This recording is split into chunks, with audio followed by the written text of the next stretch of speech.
Thursday, December 13th, 2022, Tyngsborough School Committee meeting. Please be reminded that these meetings are audio and video recorded. My name is Becky Stanton, and I call this meeting to order. We'll start with introductions to my left. Hi, Nate Marino, Student Representative. Jeff Bowe. Justine Puma. Good evening, Mike Woodlock, Assistant Superintendent. Hi, Mike Flanagan, Superintendent. Ryan McMahon. Danielle Athanas. Rob Mullen. Good evening, Joe Messina, School Business Administrator. We'll rise for the Pledge of Allegiance. I pledge Allegiance to the flag of the United States of America and to the republic for which it stands, one nation, under God, indivisible, with liberty and justice for all. I will seek a motion to approve the November 1st, 2022 executive session meeting minutes, the November 15th, 22 school committee meeting minutes, and the November 15th, 22 TPS Capital Asset Committee meeting minutes. Executive session meeting minutes not to be released at this time. I'll make that motion. Second. Is there any discussion? All those in favor? Aye. Opposed? Abstained?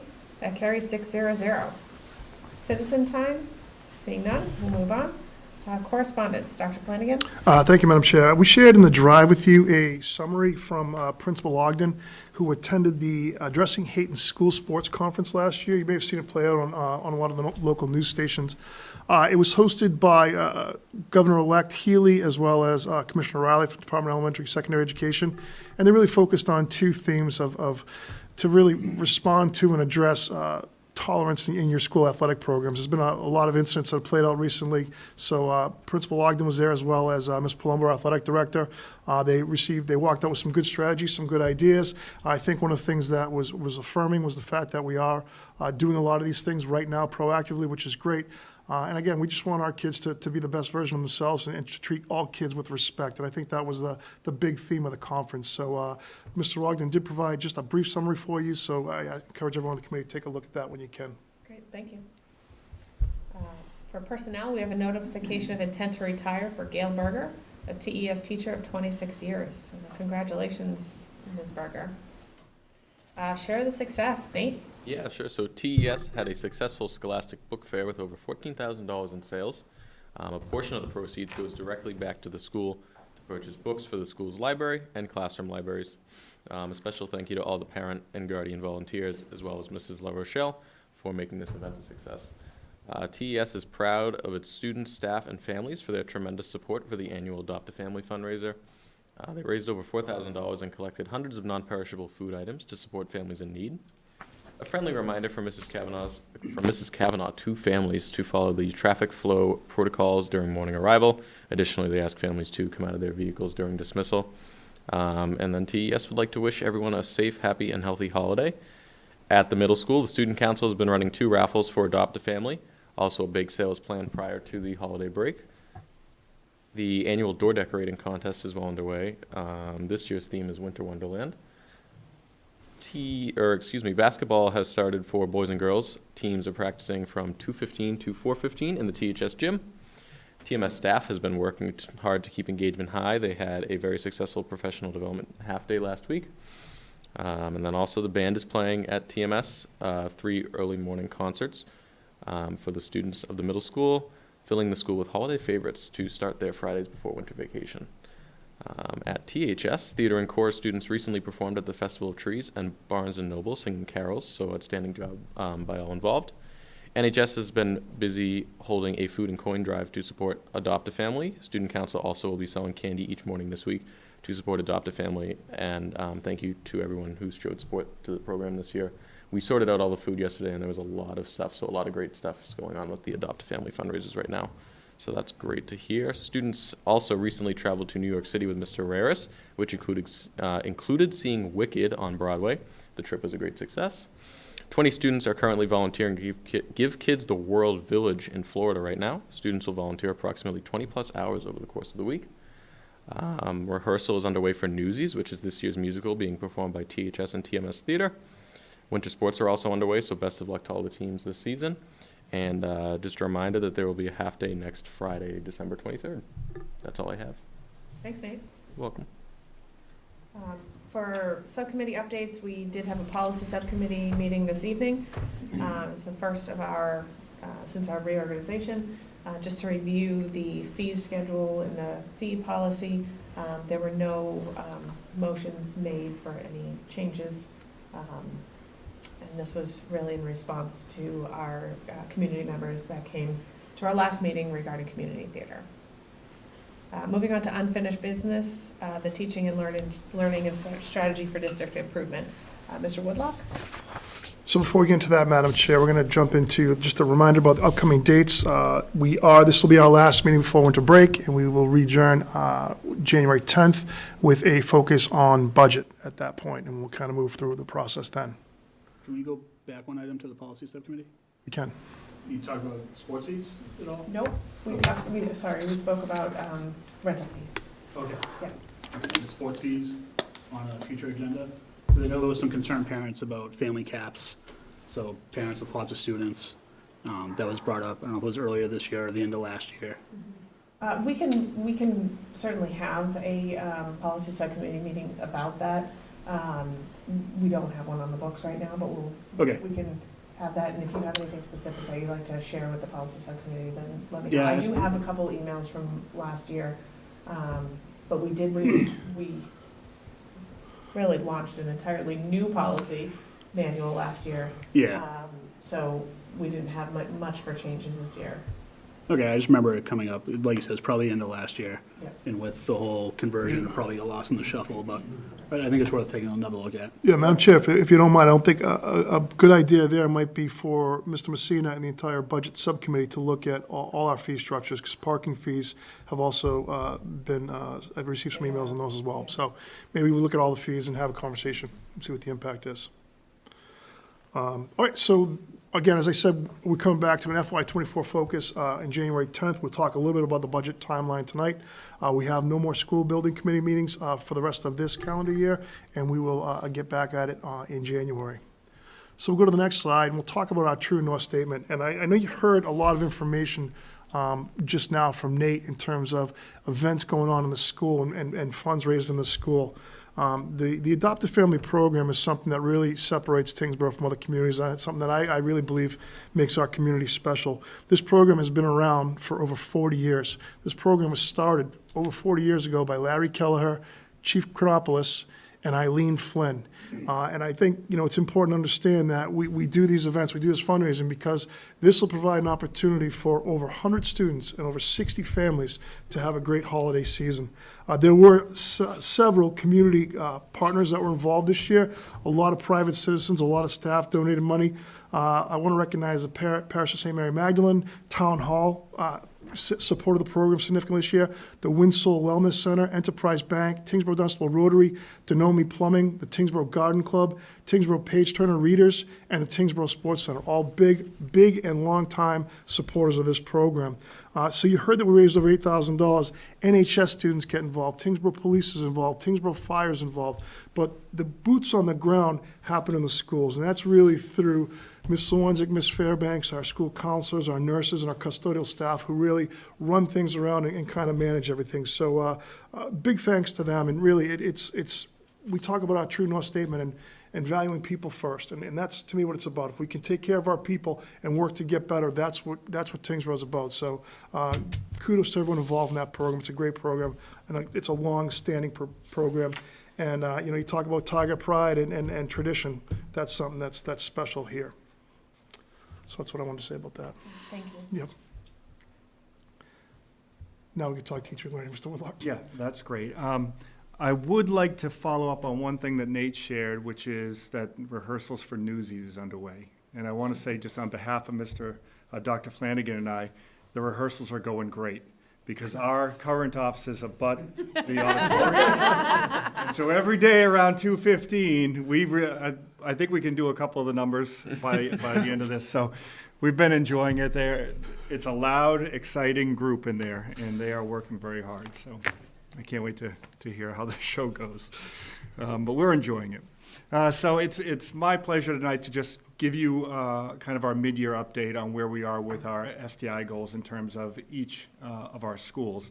And also really happy to say that nothing that I'm going to share with you will probably be very surprising to you because we've been, I think, pretty good about talking about this regularly. And our admin staff in each building and the teachers in each building have done a really great job at, making some significant progress on those SDI goals. So I'm going to give you the kind of 40,000-foot view of some of the things that are happening, but all of this is in the backup. If you want to dig down deep, there's links in there. You can really get some high quality details if you want to dig in.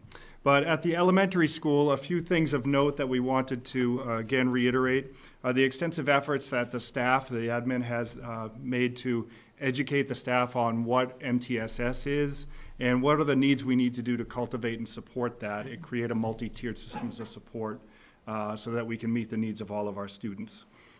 A number of efforts are underway as far as curricular efforts, including bridges in preschool, program review, the installation of a new ELA curriculum that's K through 6, and the supporting PD that they've had each and every PD day that we've had from Keys to Literacy, and the establishment of an ELA task force meant to support teachers in the installation of the new curriculum. It's a huge endeavor, and teachers are working really hard to get it done, but it's been with tremendous support from our admin as well. Effective use in forms of data to inform their decisions, and the data has come from a variety of sources, including staff surveys and community surveys. And this will be a recurring one from each of our schools, but staff meetings demonstrated to utilize the time to maximize effectiveness, focusing on teaching, learning, and development by offering mini PD throughout each staff meeting. And so I don't know how long it's been since if you've ever been in a staff meeting, but traditionally they're kind of like an information dump. And so we wanted to get away from that, and our admin has done a great job of working with us as a district administrator to create small little PDs for our teachers so that they can discuss teaching and learning at least that once a month together and talk about really important aspects of what we're doing here, but also other aspects of teaching in general. At the middle school, in addition to the staff meetings, which we already mentioned, the TMS admin group has done a really nice job about organizing PD. So at the elementary school, we have Keys to Literacy that occupies almost all of our staff on PD days right now. But at the middle school, it's really only the lower grades. So the admin has worked really hard to listen to what the staff has to say, try and address needs that they have in meeting these goals, and they've included teachers as part of that process, which has been great. They've reviewed and updated the WIN block and will continue to do so, and they're doing so with input from staff, and they're making some decisions based on what staff feels they need to do there. So anytime you're working to make changes, working with staff is an incredibly important aspect of that because we want them to feel it's a part. It's not something just handed down to them, but something they were part of creating. So that's been really successful thus far. I've heard some good feedback from staff over there. And then at the high school, sorry. Thank you, Dr. Flanagan. So at the I get excited about this and I start to skip ahead.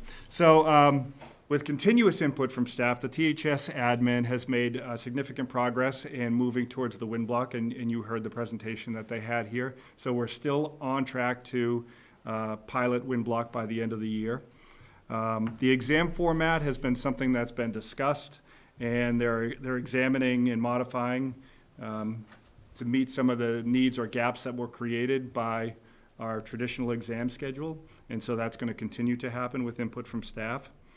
We've begun a new professional development with our math department here at the high school, and it's a follow-up from what the professional development has been at the middle school for the last 2 years, and so that's just got underway. Progress has been made on meeting some of the social and emotional goals, and I know that was a topic of conversation here last year during budget, and a really important part of what we worked on over the summer. And so I think we talked about it here, but they established 4 groups for dialectical behavior therapy that have been really successful. The counselors here at the high school have actually gone into classrooms and done some social and emotional lessons. And a PD was just conducted this past week by Josh Evans on the evolving learner, and it was really well received by staff. And like the other 2, the admin at the high school has done a really nice job of incorporating those mini PDs into monthly staff meetings. And so again, this is just a really broad overview, but I invite you to dig into that backup if you're interested in learning more about these or any of the other more detailed aspects of our SDI and the progress thus far. Are there any questions for Mr. Woodlock? Thank you for that update, Mr. Woodlock. You're welcome. And there is a ton of information in there to support everything that's in the SDI, so please take some time to go in there, it'd be great. We will move on to the MSBA update now, Madam Chair. So before we talk about these three bullets, I just want to rattle off some highlights of the next 4 or 5 coming months. Second week of January, fencing will be installed around the campus. Also, in the next couple of months, they're going to award the abatement and demolition work to the subcontractor. Abatement operations will begin in February. Fontaine Brothers has already been here to look at how to strategically decouple the Sky Bridge and the gym and all the systems, MEP systems, from the existing middle school. They're going to award site work. 60%, the 60% estimate will happen in late March, early April. And that's an important one to remember, the 60% estimate, because then we're going to come back 3 months after that, and in July, we'll have the 90% estimate. And I tease that out now because we're going to talk about the most recent estimates that came out, recognizing that a 60% estimate is coming out in 4 more months. Dr. Flanagan, can you explain what a 60% estimate is? and a 60, 90% estimate? sure, 60% of the final design development of the project that will be submitted to MSBA. So it's kind of, these estimates happen along the way as a sense of checking the final budget versus where we are currently at the time. The reason we talk about this now is because at our last estimate, at our very first estimate, which happened in September, the project was over, the budget was over. So at that time, we had to look at value engineering pieces of the project. How do we bring the cost of the project down? So we did about 1.2, the school building committee, value engineered about $1.2 million of the project at that time. In November, a second estimate came in. At that time, we were still approximately $5 million over. Again, the committee, we were about $4 million over at that time. Again, the committee value engineered approximately another $1.5 million out of the project. Currently, right now, after this last meeting, and November 30th update, there's still about a $2.6 million overrun on the budget. That's not a final number. The project hasn't even started yet, really. We still have 4 more months for the 60% estimate, and then 9 months from now, the final estimate, or the 90% estimate in July, or 7 months, whatever it is. All this being said, our construction budget is about $66 million. In that $66 million, there's also $11 million, near $11 million worth of contingency money. Now, we could have said, just use some of the contingency money to bring that 2.6 down, make sure, and say the budget's in line. That's not recommended by the professionals right now. I am not the expert in this. This is really for our OPM left field and for JCJ and for Fontaine Brothers. But I'm just trying to give the committee just a high sense of, a high level of where we are. So basically what we realize now is there is a potential that the budget is over. We need to see how the market goes over the next several months. That being said, 2 big pieces of the project right now that were value engineered out and are listed as add alternates are, 1, the canopy connecting the 2 schools, and 2, a finalized softball field.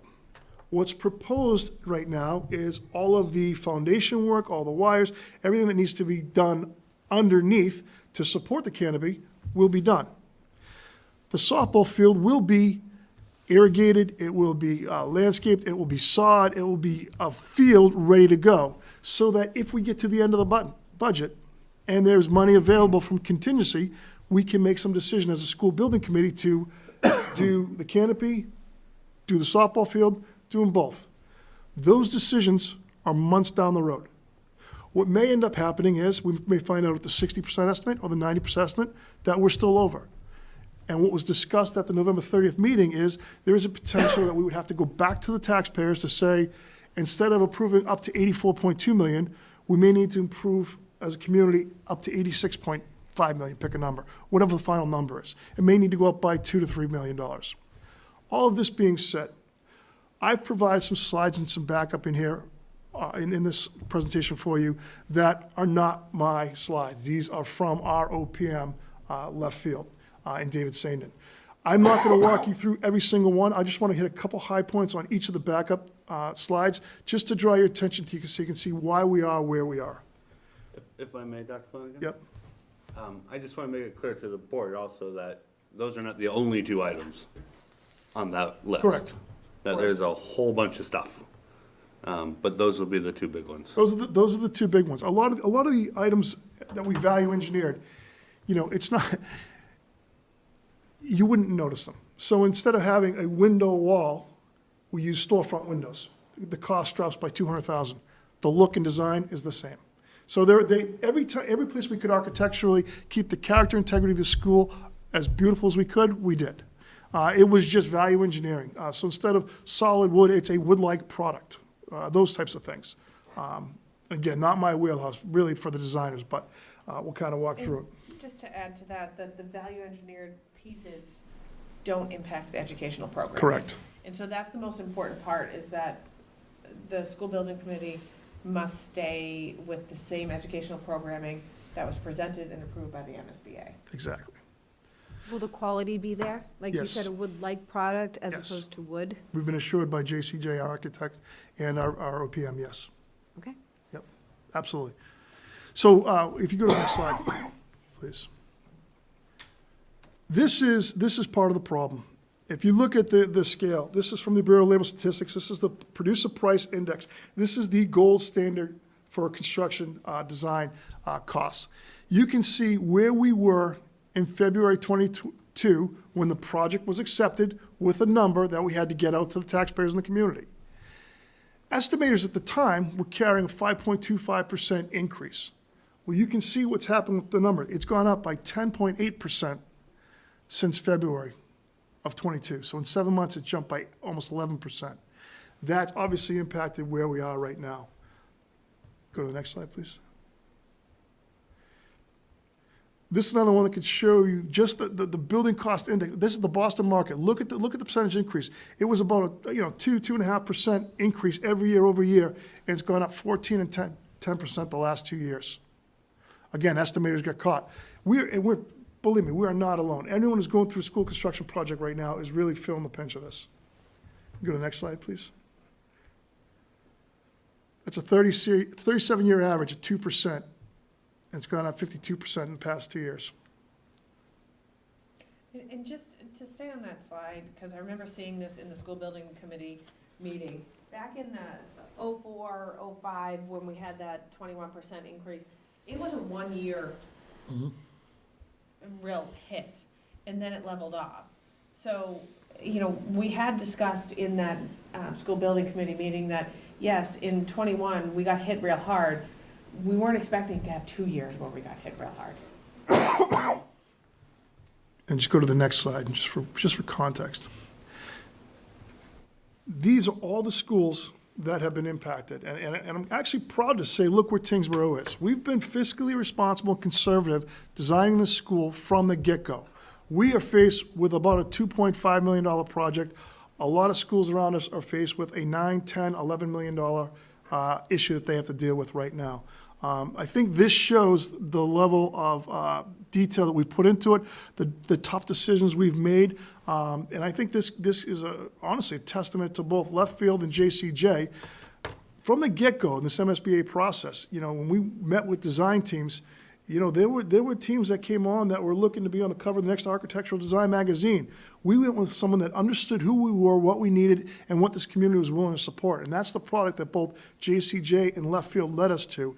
As you can see by, we're certainly over budget potentially right now, but not nearly as bad as other places because we've been frugal and conservative throughout the process. So I encourage the committee to please pay attention to the school building committee meetings. Please tune into the school building committees. If you have questions, you can see Tony, Becky, and myself. We can bring those to the committee.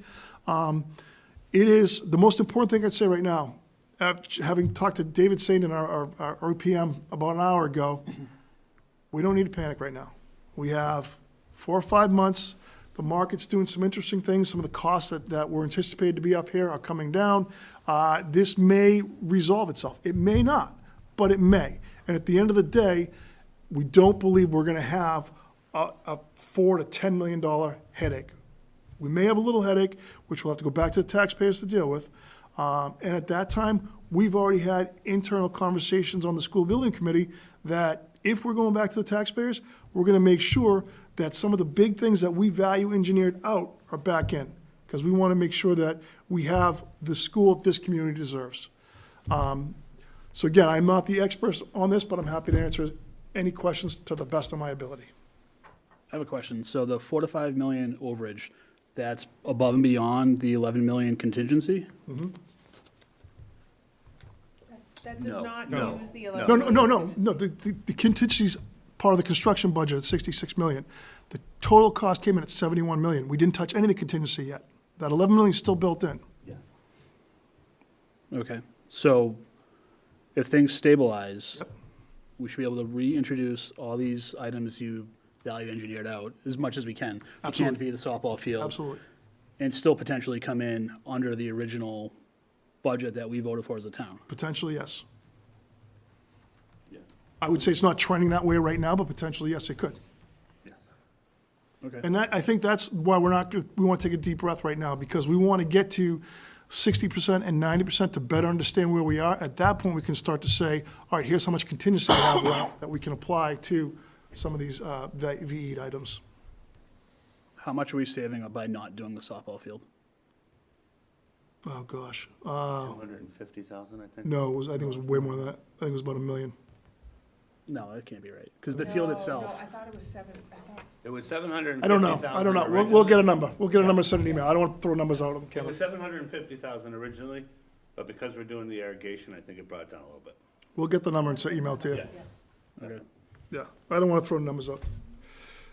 And The canopy, I do know, was a value engineered out at about 300, 350, and now that, the estimate's 524 for the canopy. So the canopy is about a $524,000 expense.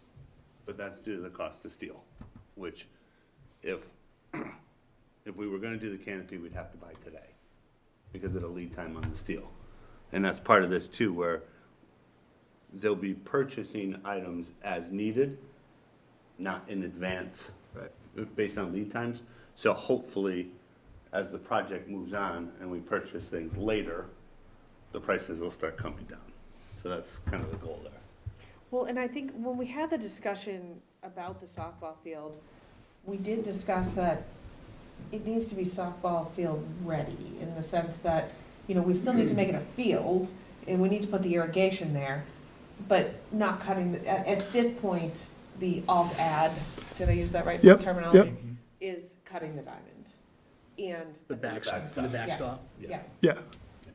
But in terms of prepping the field, the trees will be cleared. It'll be leveled. It'll be ready to go with the irrigation and the sand and the gravel and the underfill and everything, all that will be there. Yeah, I mean, I know it's not like a broken record. I have a huge problem cutting that field. I just think there's a huge equity issue there. We have a severe lack of fields for the girls. I know there's a group in town willing to do some fundraising. It's a conversation we'll probably have offline. But maybe that's something we can look at too, alternate funding. I don't want to wait till we get to the end and be like, sorry, we couldn't have put it back in. I want to look at other ways to potentially get that funding now, because we're still a couple years out. So if we can start looking now for ways to, you know, even if we can get a percentage of that money, it makes it more feasible to chip in the rest. So I think it's a conversation we probably have offline. And I think that's one of the things that David said to us all along, that other communities have used CPC money, and they've addressed some of these things at the end in different manners. So it's certainly something we can have a conversation about. Believe me, we all want, I mean, we want the canopy, we want the field, we want everything we can. We just recognize that right now there are certain limits. I understand. I'm really disappointed in, it's one thing to look at, what year was that, 2011? 2004, and say we had a 21% spike, but we also had, you know, a 100-year pandemic, so there was no precedent, you know, on these trends for that market. So I think we should have been much more conservative, you know, plan better, like really plan for the worst. And it's just really disappointing that 6 months after we passed this, we're talking about cutting significant things that were selling features, and now we're 5 million over. Yeah, I would just say that I think that the professionals who do this, you know, 5.25 as an estimation was aggressive. Normally, it's 3 to 4%, but they went 5.25, which is aggressive. And just as a point of information, the more contingency you build in, the more contingency you estimate, that's the bigger number that you're taking to your taxpayers to get voted on. So if we came in with a $100 million middle school, that may not have passed. So I think we tried to be as fiscally conservative throughout the process. So I hear what you're saying. No good answers here. No, I understand, and it's nobody in this room's fault. Yep. We trusted professionals, and, you know, it is an unpredictable market. It is unprecedented, but, you know, it's still disappointing. I think I we get should have it. planned a little bit better. So just to finalize, the slides are there. Please review them. If you have any questions, please email me, and I will get them to David Sandin, our OPM, and I'll let him respond to any questions you may have as a committee. But, I think maybe that's something we could do as well. We talk about David and Doug doing presentations to Board of Selectmen, FinCom. They could come right before. We could bring them here and have a meeting here as well at some point. So I can reach out to them and bring them before this committee as well. So let me work on that. When is the 60% due?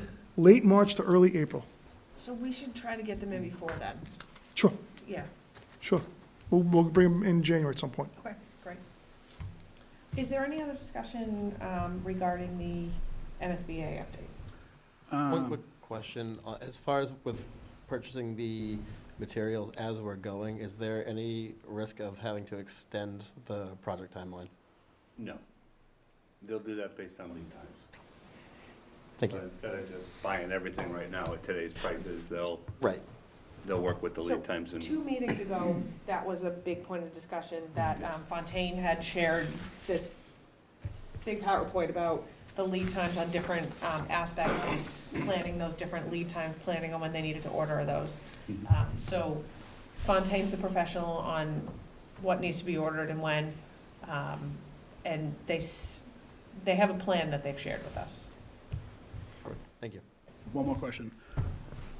Any update on potential relief from the state or maybe even the feds to cover some, because I know there's other schools that are much worse than us. Is that something we should reach out to our representatives on at the State House? So yes, I know that it was discussed, I believe at the Board of Selectmen last night, was talk about having Senator Kennedy and Representative Gary come earlier instead of waiting. So that's one discussion that we could certainly have. I know that my superintendent group, part of the legislative advocacy program, is specifically to advocate for additional funding for anyone that's in the school building pipeline because of the costs and what everyone's experiencing. There are communities that supported building a school, and then because of the cost overrun, they've gone back to the communities, and the project's been denied. So it's like they did everything they could to get to this point, and then it's been denied. So by the voters, the community. So there's a lot of discussion about it right now. I haven't seen any action on it, but there's a lot of discussion about it. It's still happening. I think if we can get our local legislators involved, I think that would be a good thing, because if you understand, Lowell's building a project right now, and Groton's building a project right now. So does it make sense to try and rally voters to reach out directly to Senator Kennedy and Representative Gary? Would that help, or? I would say it would be great to have our elected officials reach out to them. Okay. I think that would be good.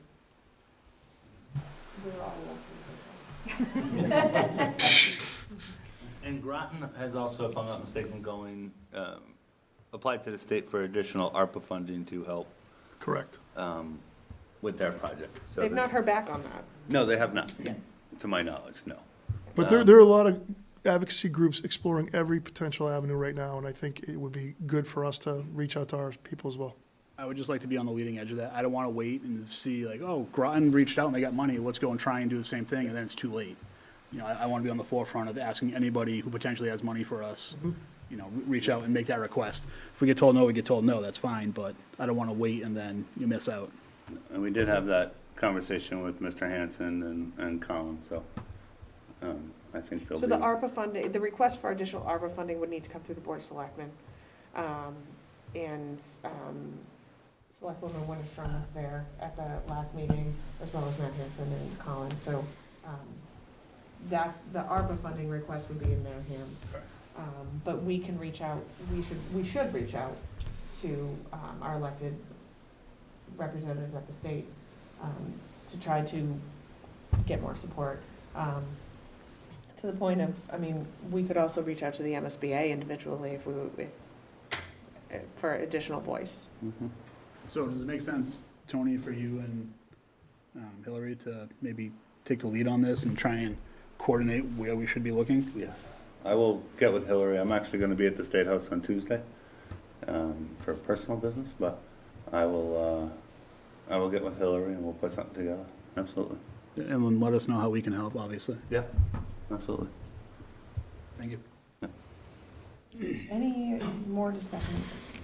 This is a quick logistical question that you may or may not know the answer to. Yeah, I know when I worked in manufacturing and we would quote lead times, we would often buffer it by 4 or 5 weeks.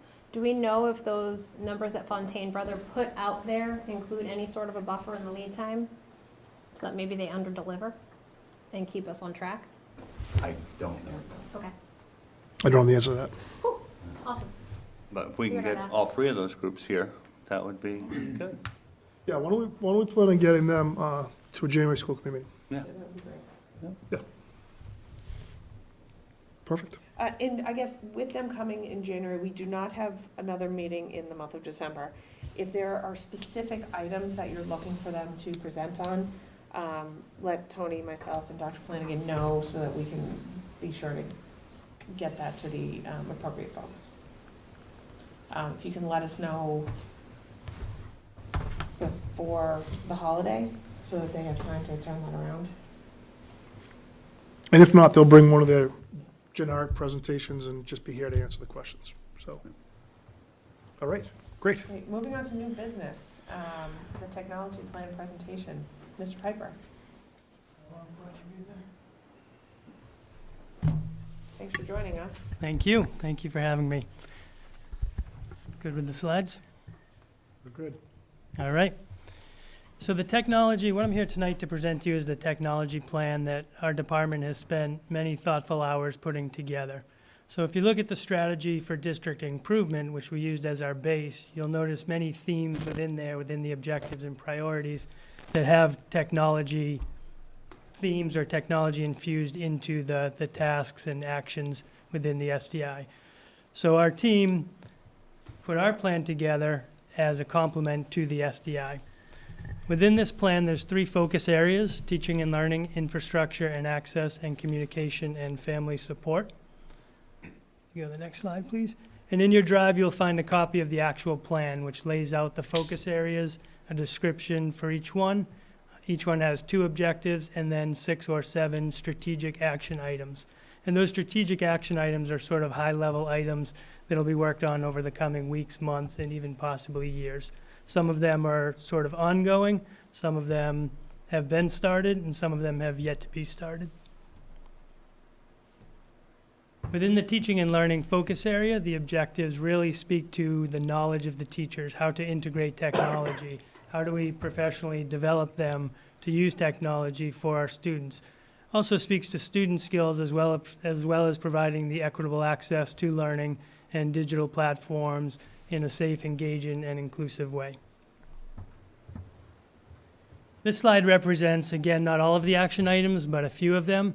With the pandemic and when we had remote learning and hybrid learning, we had the opportunity to either for free or very low cost implement a lot of online learning technologies and programs, whether they be formative assessment sites or practice and skill sites such as IXL.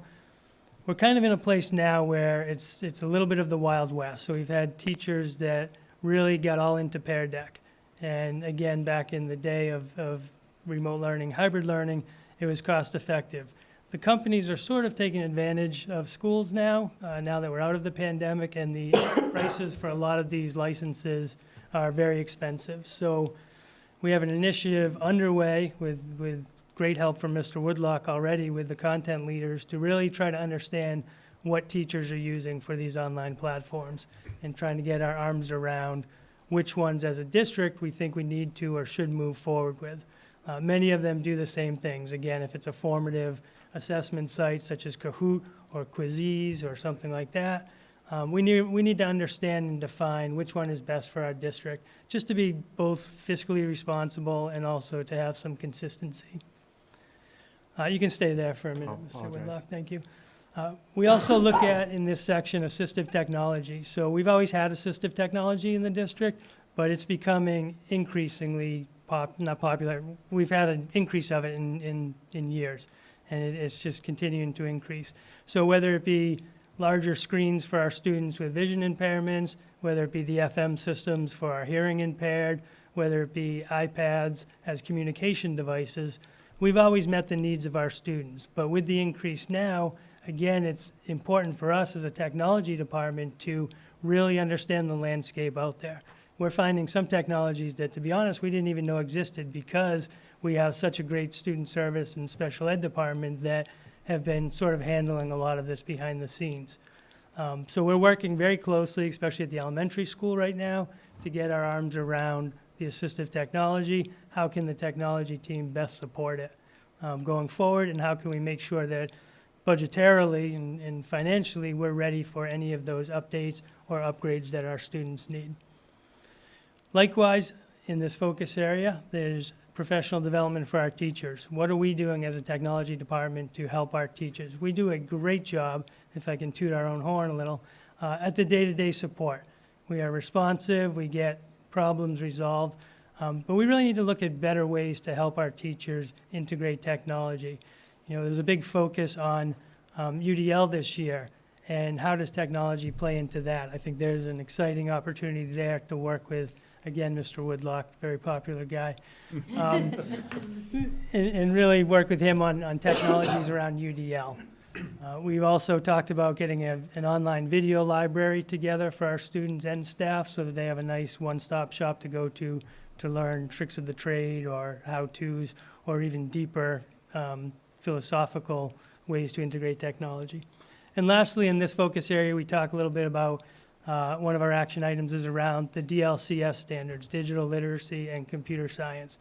We did some work with this with Dr. Branco before he left, and I want to continue that work this year and in the years to come to make sure that our students are meeting those standards when they graduate. Again, we've done a lot of work in that with the STEM teachers and computer science teachers, but I think it's important for us to make sure that we're not missing any of those standards, that we're integrating them into our curriculum and our programs. Now you can go to the next slide. Thanks. The infrastructure and access focus area really talks about end user devices. It talks about our network. It talks about security, which we know is very important. And again, also access to technologies for all students, including assistive technology. So we've been very lucky in this area as well with support from the school committee and other, the district. We've been able to sustain and continue to sustain a one-to-one Chromebook initiative on grades K through 8. And we don't foresee any problem doing that in the years to come. Again, thanks to the support from the school committee. We've upgraded our network security, our firewalls. We've upgraded our internet access with our DDoS protection, and we're in a really good place security-wise, again, thanks to the support from everyone. And likewise, in 2020 and 2021, we were able to provide all teachers with new MacBook Air laptops, which will last us many years to come. If you go to the next slide. I'm sorry, you can stay right here, Mr. Woodlock. Some of the strategic action items in this area do talk to a lot of budgetary things, though. So with the new middle school, we're going to be getting new equipment in there, whether it's new wireless infrastructure, access points, new servers, or whatnot. What we need to do and start right now is planning for that, because this campus is all run kind of off of the same system. We're not going to make the new middle school its own separate network with its own separate technologies. So our wireless infrastructure is all going to be just like it is today. But with that, we're not going to put old access points and old equipment into a new school. We will be getting newer equipment. So we need to make sure it's either compatible with what we have today, or also look to, on or around the same time, give or take, look at upgrades to the high school infrastructure as well. And again, we're not talking huge amounts here, but it's all those considerations we need to, have in our eyes in the future. Same thing with the teacher laptops. So again, we were able to buy them all in one shot in 2021, thanks to some of the funding related to COVID. So again, it's not next year, it's not the year after, but years to come, we need to look at a replacement cycle for them. And doing that all in one shot could be a little tricky. So there's many avenues we could take. We could look at the device itself, which we've done in the past, see if there's a better device, more cost-effective device, or we can look to proactively replace devices in a staggered fashion.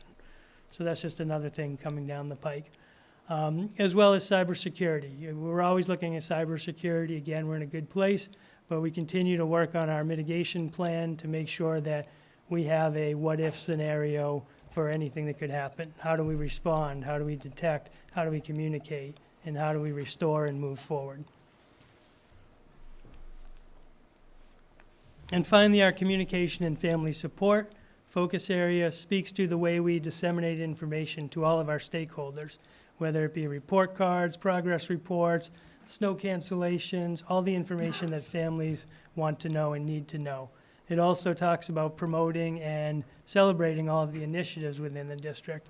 As you know, our communications and media director this year has done a great job with the middle school leading up to the voting and the passing of the new middle school. It's going to be imperative for her to continue that as we build the middle school. There's going to be not only the great stuff that's happening with the build, but I'm sure there's going to be information about rerouting of traffic patterns or information like that that families will need to know. So that'll, you can go to the next slide, please. Thank you. This year, we've also updated our website a little bit, and we continue to look at our website as well as all of our communication platforms. We've done a great job increasing our presence on social media and continue to do that. We are running and analyzing an annual communication survey to determine which methods of communication reach our stakeholders best and how they like to be communicated with, and getting students involved. We really focus on that in a couple of our action items within this focus area. At the elementary school, we have a daily video news show that gets broadcast to all the classrooms called Tiger Talk, which is very popular.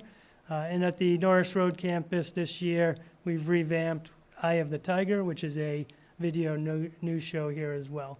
But we're looking at other ways to get students involved, be it podcasts, more video, sports interviews, sports videotaping of sports events, and such. We also have an action item in here which I feel strongly about, and that's getting families involved, whether it's through online webinars, whether it's face-to-face, whether it's workshops, or even just information, particularly around technology, and whether it be balanced use of technology for our students, online safety, programs like that. I think, other schools do that, and I think it's important for us to kind of tackle that as well. So you can go to the next slide. So again, those are just a few of the items that fall within some of the strategic action plans. Again, some are in progress, some haven't been started. Again, we thoughtfully put them together to support the initiatives and the priorities and objectives in the SDI. So it's not our own separate little rogue plan and we have our own agenda. I think it complements the SDI very well. So moving forward, we're going to have regular department meetings, of course. We have an internal document that right now has the current state of all of the strategic action items, where we are, where we're going, what are some of the things we're looking at. So internally, as a department, we're keeping that up to date, and I'd be happy at any time to give the school committee or anyone else an update on anything you see in that plan. So I'd really strongly hope that you'll look at that plan and look at the strategic action items and endorse us and support us and say we're on the right track in the way we're moving forward. So I would, if you go to the next slide, be happy to entertain any questions you have about anything. Mr. Piper, just can you add, you met with the technology subcommittee. There's a very comprehensive backup plan. Do you need a formal vote from the school committee? Do you seek an endorsement? I think we're just seeking an endorsement. Okay. Just to have your support that we're on the right track and moving forward. So DESE, we looked into it. DESE does not require any sort of technology plan for schools. They do strongly encourage that you work your technology initiatives into any strategic plan that a school has. Same thing for E-rate. There's no formal technology plan needed for E-rate anymore. You just have to comply to the SIPA regulations, which is web filtering and that sort of stuff, which we do. I would just talk about, briefly, thank you for the presentation and the work that's gone into it. It is a comprehensive technology plan. I think the most important part of it is there is a through line, or not even a through line, it's really integrated into our SDI, and it's just another component that meshes very well. He's worked very closely with Mr. Woodlock on this, and I think to get the committee to even vote to endorse the plan, I think is a good sign, because I think it speaks to the continuity of the direction of where we are going as a district. Mr. Piper, I thank you for the presentation. I also thank you for being able to pivot, your team to being able to pivot and support all of the technology needs that have arisen over the last couple of years. It's been a wild ride. And, without the technology, we wouldn't be able to provide the education that we're providing to our students. I think that you've done a tremendous job. Thank you. Well, we have a great team. It's Yeah. not me. I hear from students, I hear from teachers, and it's always great feedback about Mr. Piper and how wonderful he is, so. Again, it's the team. Yeah. Any questions for Mr. Piper? No, if I could, Chair, I'd just like to thank you for thinking of the high school with the new middle school coming online and the updates, obviously the upgrades, the new technology that's going to be going into that. I didn't even think about the high school and how that was going to be integrated, so thank you for thinking ahead on that, and we look forward to what we'll have to do to mirror the two so they work together. So thank you for that. So I think, almost 3 years ago now, the world got flipped upside down, and the job you and your team did, being able to roll with that and adjust to remote learning basically overnight, has been tremendous. And I think we've talked about before just how appreciative we are of you and your team. As far as the different platforms that the teachers are using, the Kahoots and the IXLs and stuff, one thing I question is, do any of those have sort of a parent login so we can monitor what our kids are doing? I know we can grab the kid and say log into that, but I think a nice feature would be just a parent login so we can actually track and monitor and see what's going on with the kids. It's especially in the elementary and early middle school. I think it's important. I don't know if those features exist, if that's a request you could make to these companies. Sure. No, I'll look into that. Has that come up before? It has not. Okay.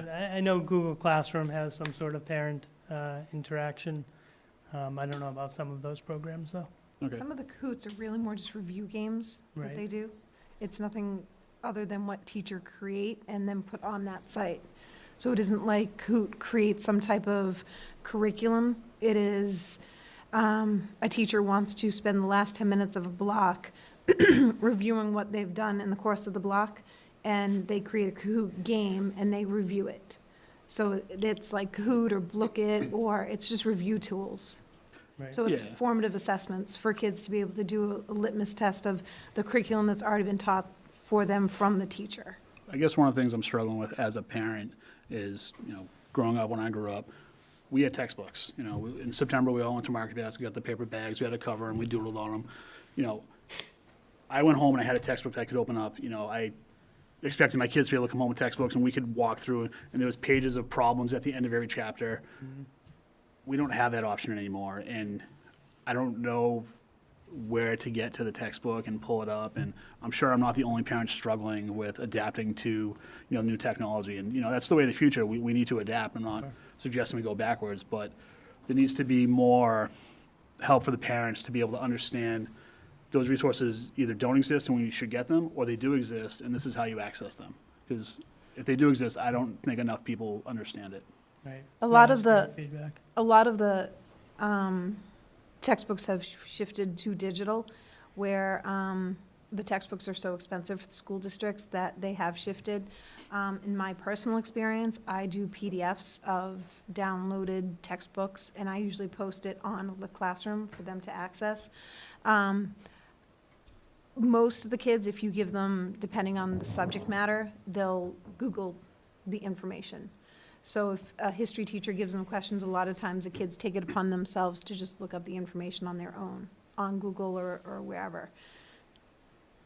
Yeah, Does- I just, Yeah, I think that was good, though. You brought up, and you talked about that communication component, really educating parents on different Right. things. Even a quick, podcast, YouTube video, something like that. Just say, parents, here's what you can do, here's what your child's doing, here's how you can assess it. Little things like that. Sure. The more we can reach out to parents and support them and provide them. I think one of the biggest things we were concerned about was 3 years ago is some of these parents don't know how to use laptops. We're going remote learning, so we had to educate parents at that time.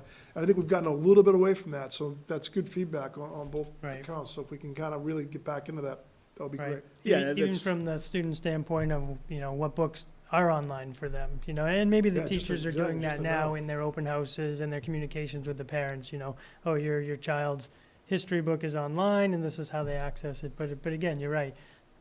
Being a parent and knowing how your child is accessing this information is important. yeah, it's tough. I'm kind of a technology nerd myself, and I'm like, where's your math book, right? Like, Right. it's, so, if I'm struggling, I know other people are struggling, and after COVID, to your point, so many teachers went in different ways, but I think there should be some standardization of how we teach and how the parents can be involved. Maybe we're going off scope of what this presentation is, but it's just part of technology.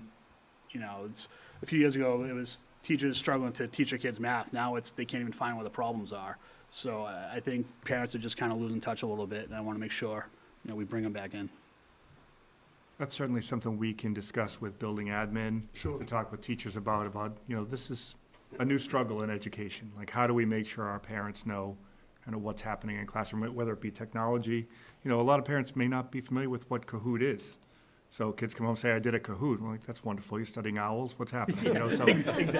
So yeah, just as, as Mr. Piper said, part of an open house or just a regular weekly communication.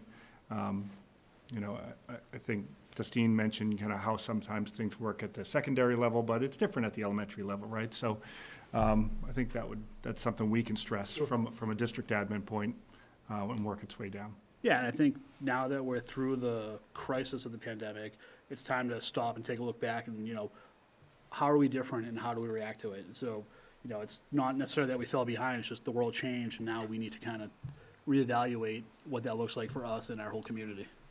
Yeah, we've been, one of the things that we stress is we're not going back. We're not going back to where we were, because we sort of learned something, getting better and grown from this, and we are. So, come up with a digital inventory page or a tech page, or beefing up our web page with a whole technology component, certainly something we should do. But I think we first need to understand where we are, and then how do we expand and communicate better. But good feedback. Especially for the younger, the students, the less likely they are to be able to communicate that to their parents. Right. If you're an older student, you can say, give me your textbook. Well, I don't have a textbook. Well, you obviously have something online, find it. But the younger they are, the more difficult it is for them to communicate that to their parent. Agreed. Thank you. Any other questions, comments for Mr. Piper? I don't think we need to take a formal motion, but maybe we just take a, It sounds like there's general support and endorsement Yeah. of it, so. general, yeah. Ms. Piper, I fully endorse all the work you and your team do and your plan, and I'm 100% behind you. Thank you. And I second that. All right. All right, thank you, Mr. Piper. Thank you. Thanks, Dan. Thank you. Moving on to 9B, which is the fiscal '24 budget development timeline. Sure, so we'll jump back into the slide deck, and basically, the first slide that I have for you, this is the slide that we talk about every year. Basically, we use 3 overarching questions to drive how we're going to develop a budget for the upcoming year. And I say the entire admin team meets in this room right here. And Mr. Messina and I task all the department heads and principals with addressing these 3 questions. Assuming a rollover of the existing number of slots, not necessarily positions, how will you maximize scheduling opportunities next year for your students? The second question, what additional financial considerations do we need to be aware of? And how can you internally, as a department head and or principal, address those needs? And thirdly, what other staffing technology or any other initiative within your school should we need to prioritize and discuss as we begin thinking about FY '24? Basically, I want the community and everyone to know that It's not like we end this school year and then every principal comes up with a wish list and we do as much as we can of that wish list. We reflect every year. We don't pick it up and put it down next year. We look at what's going well, we look at where we are at the time, and we address our needs. And we need to be nimble, we need to be fluid throughout the budget process. Excuse me. I think last year when we got to March, we recognized the social emotional needs of our kids. And at that point, we pivoted from where our discussions were 4 months earlier and made some real decisions around staffing. And we had to be flexible enough to make those decisions. So right now, we're in the middle of this process right here. Budget sheets were due to me last week from all the admin, and Mr. Messina and I will be meeting over winter break to have some conversations about that. Mr. Messina will bring this information more to the budget subcommittee, who will then begin to look at where the budget's gonna go. If we go to the next slide, I'm gonna let Mr. Messina talk us through this. This is very similar to last year, so Joe, I'll let you go. Okay. Thank you, Dr. Flanagan. So this pretty much was the timelines that we presented this year's budget to the committee. Naturally, the three big rocks that I always talk about in budget meetings are the salary rollover, what that looks like, as well as out-of-district tuitions and transportation. Those three items build up the bulk of the expenses for the school committee for next year. So early on in the process, we get a fairly good idea as to where the expenses are trending. Revenues usually track a little slower, so it's always best just to come to the school committee and say, this is what the expense side of your budget looks like. With the next meeting, we get a little tighter on the revenue projections as they look on that date, so we can see how they match up to the expenses. The goal is always to have a balanced budget at the end of the process. So looking at the expenses, looking at the revenues, and ensuring that we can present a balanced budget to the school committee as part of the budget subcommittee. And then on the 28th meeting, that's when we'll do the initial full budget presentation, as we're used to seeing. I believe it's the intention to have FinCom invited to that meeting, similar to last year. I think that was a great opportunity to get the finance committee in here, let them review our budget, ask all of the questions that they may need to ask prior to coming to a tri-board to review the school committee budget. And then on March 14th is generally the time frame when we're looking for the final FY24 budget approval at that time to bring to the tri-board and to, eventually bring to the voters for their vote.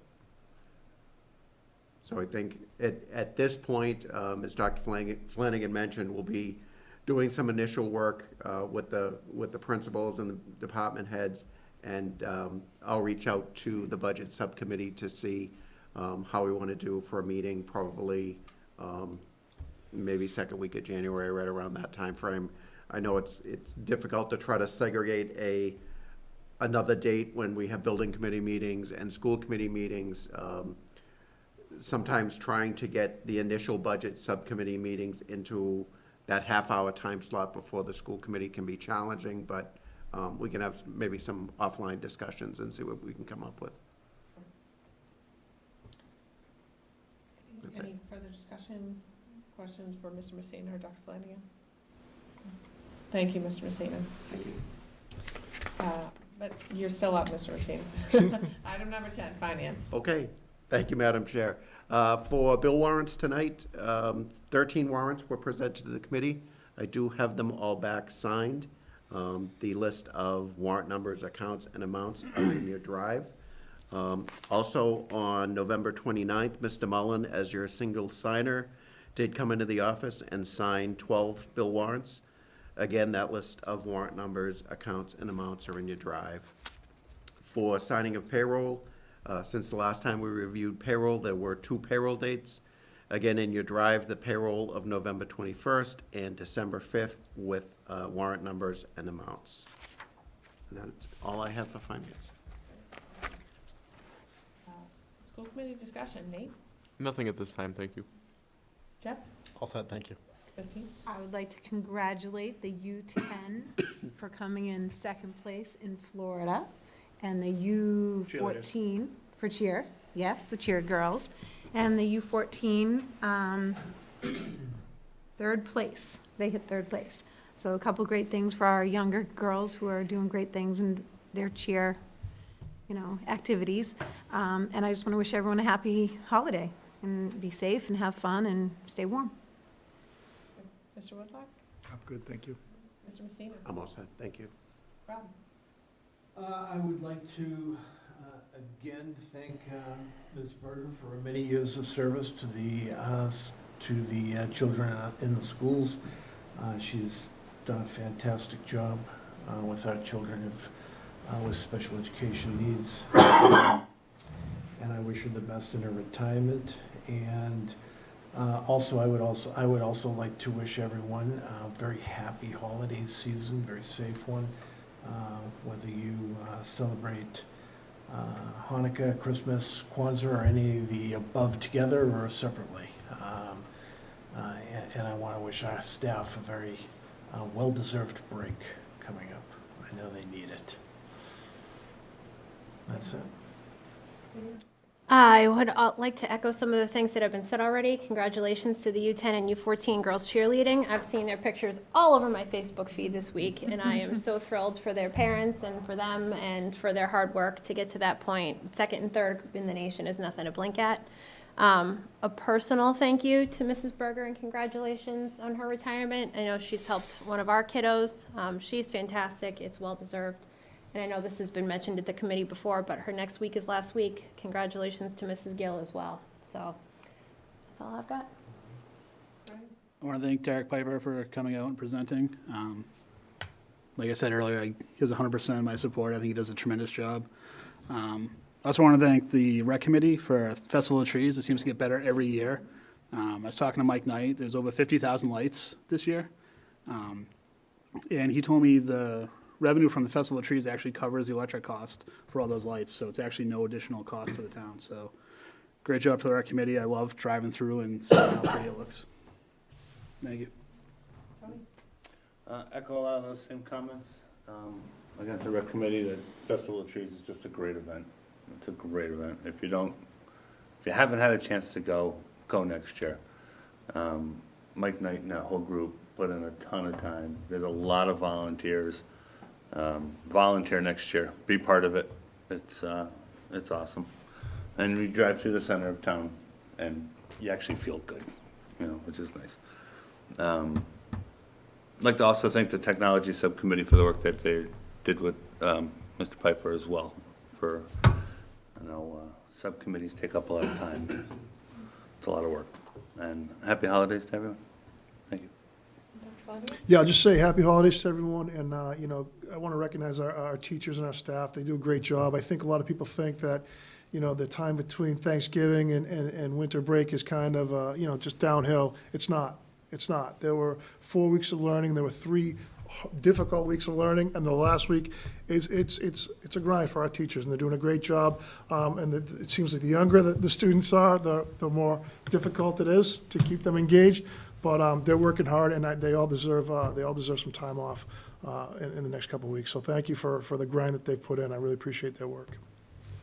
I'd like to thank our school community and the community of Tyngsborough for supporting the Adopted Family Program. Yeah. It's certainly an important program that's been going on for many, many years. And I know it can be fun doing some of the activities to support it as well. So I could see it in your face, Nate, when you're talking about doing some of the organization of some of the donations. So thanks to everyone for that, and happy holidays to everyone. So with that, we have no need for executive session, and I'll seek a motion to adjourn. So moved. Second? Any discussion? All those in favor? Aye. Opposed? Abstained? That carries 7-0-0. We're adjourned.